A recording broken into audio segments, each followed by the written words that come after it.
My parents disowned me 5 years ago for false accusations. Now they want to talk. I am bi. When this happened, I was still in the closet and didn't tell anyone about my ex or our relationship. My ex and my family were my whole world. I thought I had a good relationship with my parents. I had inside jokes with my dad, shared hobbies with my mom. I also had a good relationship with my sister, 10 at the time. I didn't drink, smoke, or be late most nights. I wasn't perfect, but I wasn't that troubled teenager of a boy that didn't even deserve to be freaking heard. In the summer, my ex and I planned to sleep over at his parents' house. I know, it was a stupid decision to sleep at his parents' house when no one knew about our relationship, but I was 19, stupid, and hormonal. His parents heard us, and his father entered the room and beat my ex-boyfriend. When he tried to hit me, his wife grabbed him, and I quickly grabbed my clothes and ran away and went to my home. In the evening of the next day, my father entered my room and grabbed my hair while my mother was crying and telling me if I had raped my sister as well. I didn't understand what she was saying, and I told her of course I didn't do that. But my father said I was just a mistake and dragged me out of the house and told me if I didn't run away from him now, like I ran away from my victim's house yesterday, he will turn himself into the police because he will be murdering me. I tried to call my ex-boyfriend to make sure he was okay, but he didn't answer. When I called my grandmother, she told me I should be ashamed of myself and I should surrender myself to the police and that she would support me if I did this. I tried to ask her what was happening, but she said that she couldn't bear to hear my voice and hung up the phone. I went to the house of my close friend Angel. She wasn't at home, but her father was. I call him Uncle. I did not plan to talk to him, but I could not stand it and cried in front of him. He listened to me and assured me that I had a place in his house and to not worry. The next day, my uncle sat me down and told me that he spoke to my father and he told him that I had raped my ex-boyfriend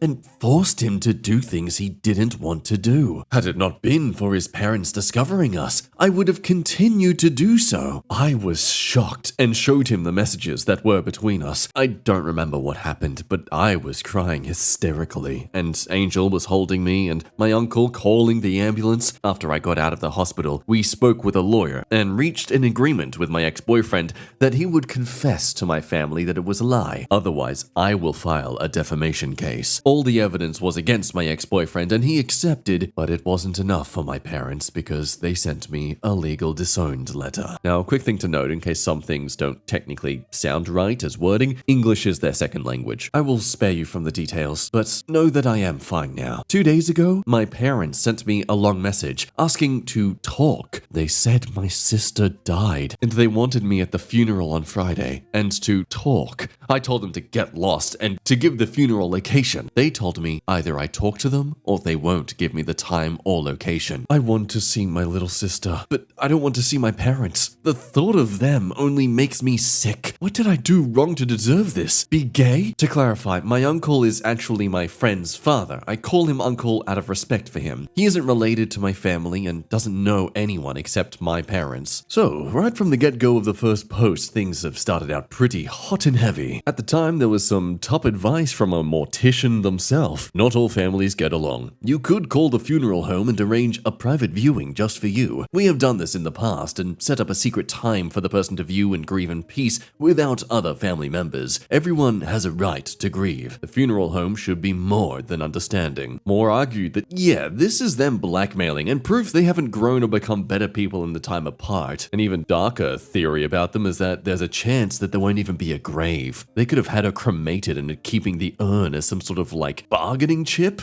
Could you imagine? But upon this discussion, a curious little theory begins to sprout in the comments. Is the sister truly dead? Suggesting why not ask other family members where and when the funeral is? If they don't know, then that surely would mean that the parents are pulling a scam on the OP. And the OP came back in another edit. I couldn't find my sister's death record online, as some suggested, but I spoke to my aunt, and she assured me that my sister had died. I asked her about the location of the funeral, but she refused to tell me. And frustratingly, that doesn't then really answer it, does it? Is she honest about the fact the sister's dead? On one hand, it's another verified source, but also if she's doing the exact same dance as the parents, is it possible she's just also in cahoots with them?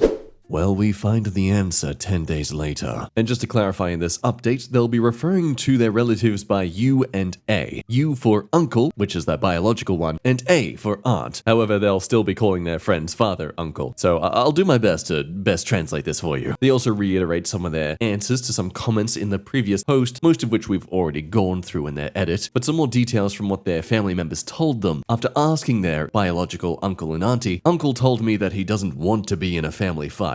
And my auntie confirmed my sister's death, but she didn't give me the location. I didn't want to continue asking because my family is small, and I didn't want to risk my parents knowing about my search for the funeral location. In regards to confronting the ex, when my ex-boyfriend confessed, he said that his parents wanted to kick him out and stop paying his college fees. So he told them that I had assaulted him, and he wanted to report me to the police to shut his father up. But his father told him not to do that, so he thought his parents dropped it. He didn't expect his parents to go and talk to my parents, which, okay, I can understand if you're in an environment, let alone a country and culture, which is very against your kind of people. Yeah, your knee-jerk reaction might be to do anything to try and absolve you of your crimes. But for you to just try and leave OP to suffer this sort of thing when you find out what's happened, yeah, okay. It's kinda hard to have pity for you in that situation. So anyway, the update. So 2 weeks ago, after the post and talking to my biological aunt and uncle, I decided to meet my parents. I didn't have much time until the day of the funeral, and I didn't want to miss it. Many of you advised me not to go, but I hope you understand my position. She is my only sister. I know that she has changed and isn't the same person anymore, but I was going to say goodbye to that child that I remember, not the person she is now. On Wednesday evening, I told my uncle about my decision. I didn't need to ask him if he could come with me or not. He beat me to it and said he would go with me. I asked Angel and another dear friend of mine, and they accepted. I spoke to the same lawyer who handled my allegations. I asked him to supervise my meeting with my parents. I did not expect him to accept, but surprisingly he did. He tried to confirm my sister's death, but unfortunately due to a lack of time he couldn't. On Thursday morning, I spoke to my parents and told them that I would meet them this evening, but on my own terms. 1. I will have a lawyer, and we will meet at a law firm. 2. Half an hour after our meeting, my parents will give me the funeral location or I will leave. My parents tried to argue, but I put my foot down and they agreed to my terms. When I got to the law firm and saw my parents for the first time in years, they smiled at me and waved like nothing had happened. After they sat down, the lawyer started recording the meeting and introduced himself before mentioning my first and new last name. Since my father disowned me and I legally lost my last name, I heard my new last name a lot in the past 5 years, but in that moment, it felt real. I don't know how to describe it, but the realization that I was actually disowned hit me. I feel that my parents felt the same way because the joy on their faces disappeared after hearing my name. After the lawyer finished explaining everything, the meeting started and my parents spoke to me as if the past 5 years had not even happened. After the lawyer finished explaining everything, the meeting started and my parents spoke to me as if the past 5 years had not happened. I was disgusted when my mother tried to hold my hand, but I pulled away. My parents didn't say anything worth mentioning. After half an hour, my lawyer asked my parents to give me the funeral location. My father said that when the family goes through difficult circumstances, they support each other. My friend interrupted him and told him my new last name. My parents seemed devastated, but my mother continued and said, "Do you know those feelings that you felt when you heard the news of your sister's death? I will feel them soon." Now, I was confused and asked her, "What does this have to do with the funeral location?" My lawyer spoke and asked my parents if my sister died or not. My father tried to change the subject, but my lawyer repeated the question and my father said, "No, you were right, Reddit. It was a lie. My sister didn't die. The writing was on the wall, but I couldn't see it. Nothing written in the message was real." After my father told me that my sister wasn't dead, my body felt very heavy and I couldn't breathe. That's all I remember.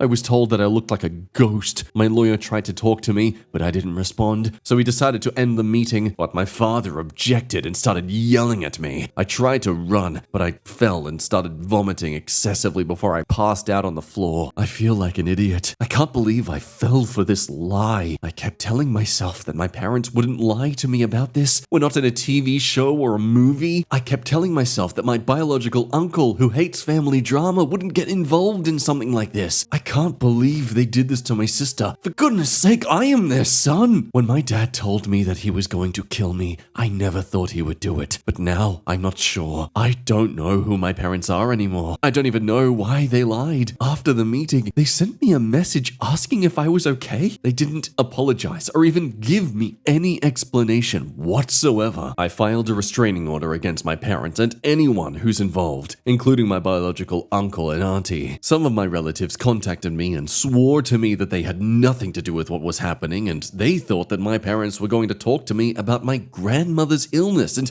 her desire to see the family together. Some of them even sent me medical reports proving her illness and her wanting to see me, but I don't want to see her or any of my family members ever again. When my ex confessed his lies, she didn't believe my ex. She said I pressed my ex legally to lie about not being raped by me, and I should stop lying and confess so everyone can move on. What hurt me the most was that my grandmother wanted to fix me. She was sending me places that treated rapists and Me Too stories until I gave up and blocked her. The police were called on my parents. My sister is currently living with one of my relatives, and no, I didn't talk to her. My therapist advised me not to. I currently live with Uncle. I feel safe near him. He helped me a lot without question or hesitation. He even took care of my pet bird for free. I owe him, Angel, and my friend a lot. Even in my teenage years before this happened, they were always by my side. I don't think I would have survived without them. I hope my sister has the same support too. I don't know why my parents resorted to lying about my sister, and I don't think I want to know. I lost what little respect I have for them. Thank you, Reddit. I don't know how this would have ended without your advice. Yeah, as some comments say, bravo to OP for playing this rather smart, and also, could you imagine what could have occurred if they didn't get their lawyer involved, etc.? Depending on the country and culture they are in, this could have been an honor killing. And, not to make any accusations, but based on the way the father acted when this all began, I honestly wouldn't be too surprised. Some wonder, what did the parents even want exactly? And look, yeah, probably money or an organ. Maybe grandma's illness required a really fresh kidney and they thought his would be fine. Hell, maybe some would think that with Granny dying, she wants family unity before she goes, and probably threatened these parents that their inheritance wouldn't be collected if they didn't reconcile with the OP, which would make sense why they'd be so desperate to go through these lengths to act like everything's perfectly fine. Or, considering the way Granny was, she probably just wants to still see him punished before she dies. Now over to Am I the A-hole, where a man discovers he's married a kleptomanic crow. Am I the a-hole for not taking my wife's side and siding with my parents? Background: my wife, 28 female, and I, 30 male, as well as my brother and his wife, went to visit our parents as we haven't seen them in a while. The parents, 57, had a box of $300 ginseng in the fridge to be given as a gift for their close friend's wedding anniversary tomorrow. We know this because it came up in conversation during lunch. They also told us to help ourselves to anything in the fridge, but to not touch the ginseng, for obvious reasons. The problem came when a few hours later my parents called us in a panic, saying that they couldn't find the ginseng and if anyone saw it. I didn't take it, and at first I thought they just misplaced it somewhere. However, they insisted that they both agreed on not moving it out of the fridge drawer for that exact reason. All of us denied taking it, and the conversation got more heated when my father started yelling that someone must have taken it, since it only went missing when we came to visit. All of us continued to deny taking it, with my wife being really quiet, and my father said that if it doesn't turn up soon, he'd have to have everyone's belongings checked. That was when my wife admitted that she took it. Apparently, it was some popular brand that my in-laws mentioned, and she wanted to give it to them.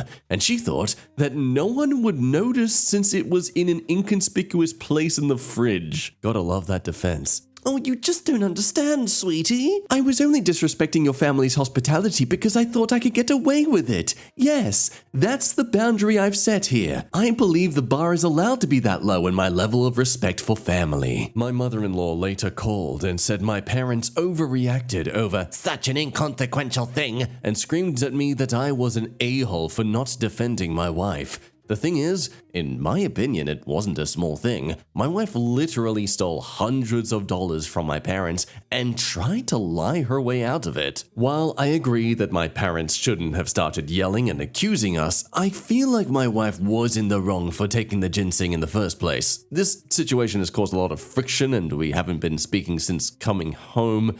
Am I the a-hole? In regards to some comments, there are some people who do think you're duh. This seems to be a more reactive case than actually answering the question, as apparently OP's an a-hole because they're upset with their parents for even asking. Which, I don't know about you, but I didn't really perceive it like that. Some people seem to think happy wife, happy life, as if the 1950s relationship advice was anything constructive. But overall, inevitably, everyone is sounding off for a divorce in the comments. And I don't know, it's one of those things that, at first glance, you're like, okay, geez, this was just a one-time thing, but then also you kind of think, okay, but the circumstances that occurred here, the weight of this, the implications it creates, yeah, I kind of would consider divorce. So a day later they come back with an update, which is also just a long edit on their original post, and here we learn that the wife is willing to torture a relationship to the ground if it means she can possibly get away with being a kleptomaniac. Update. After making the post, I thought a lot more about the situation. I realized after reading the comments that this indeed wasn't a one-time situation. Things in our house like face creams, kitchen utensils, and even household tools would go missing, and I would just believe my wife's excuses. I feel like such an idiot for not realizing sooner, and honestly, can't believe she took advantage of my trust like that. I guess a part of me refused to believe the truth, which was how she thought she could get away with it this time. When I brought up divorce, she immediately threatened to call the police to arrest me for domestic violence when I had never laid a hand on her like that, just so that I couldn't ever find a job again. So needless to say, my lawyer is being called and this marriage will be over very soon. I have also apologized to my parents for all this awful behavior and they have accepted. To be honest, this is probably the best ending and I'm kind of glad this situation happened before it went on any longer. I'm incredibly done with, hopefully soon, ex-wife and her side of the family, whose mother called me again yesterday entirely remorseless and called me a childish mummy's boy. So thank you everyone for all the help and comments. Also, to clarify a few things, from what I'm aware, mother-in-law was aware of my wife's actions, especially since she had done this sort of thing before, taking things from our house to give to them, and didn't see anything wrong with it since neither of them like my parents, and since it was going to be a short visit, like 2 hours tops, she thought no one was going to notice the missing ginseng before we left. So to summarize this stupid woman's actions, I want a divorce. I'm going to call the police and tell them that you abused me. And now I'm gonna divorce faster.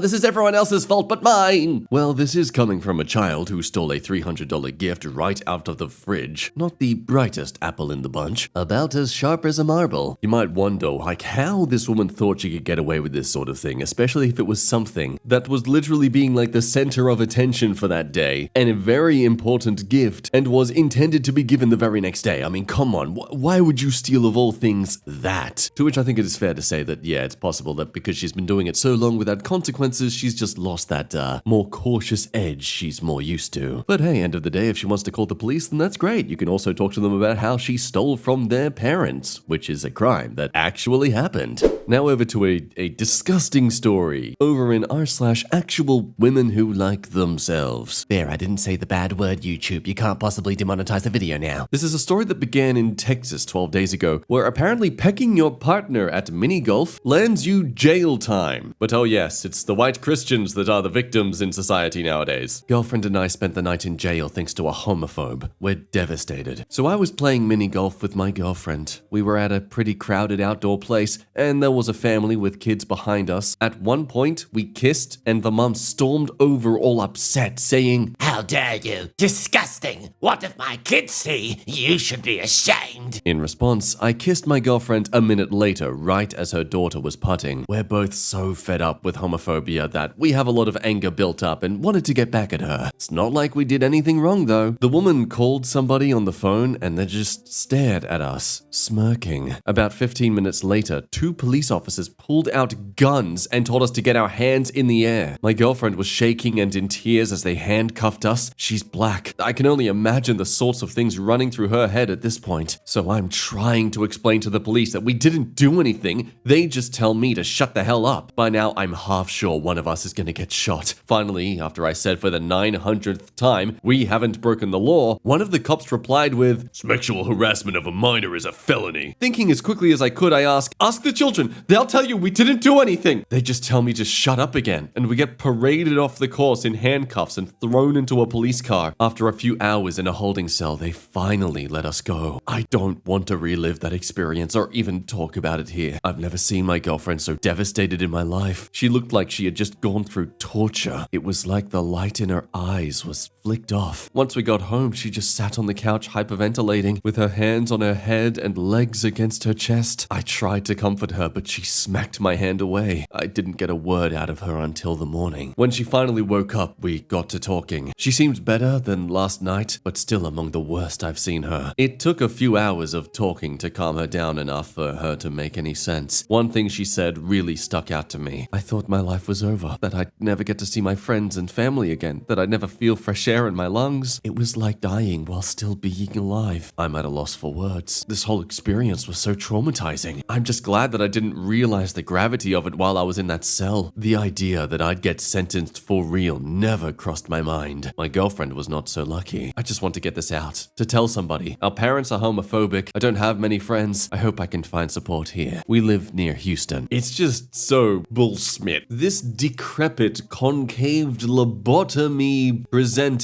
mother could have put on some form of facade and just said, hey, I'm not comfortable with my child being around such public displays of affection. You know, make it nothing about the fact that they're lesbians. Have some decor of respect for other people, but no.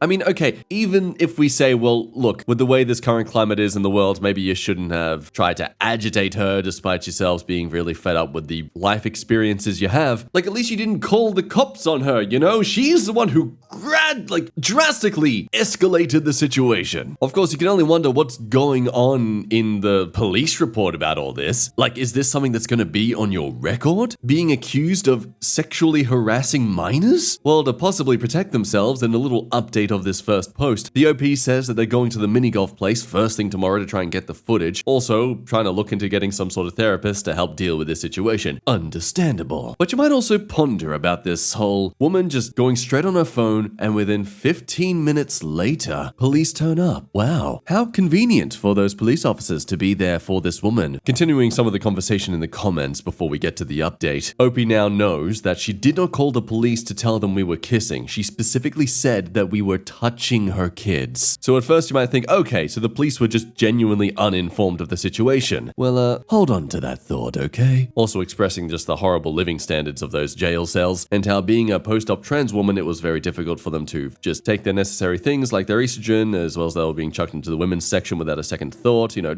a lot of extreme discomfort. But here's where things hopefully get a little bit bright. According to some professional opinions, at least for Reddit standards, based on what has happened, OP and her partner could be experiencing a very nice massive payout from the city of Houston for the pain and suffering caused, as well as providing a link to the complaint form. And with an extra oomph of support, I used to work in the legal department of my city's municipal government. People would successfully sue police profiling and related issues all the time. Go get 'em, OP. Others also encouraged to get this on the news, make this as public as possible. File charges against that woman for falsely reporting a crime. But of course, OP is very uncomfortable with doing this, especially putting their girlfriend in this situation too. Like, this would be taking years of their life to focus on this to try and get it resolved, you know? I understand why they kind of would just want to move on as quick as possible.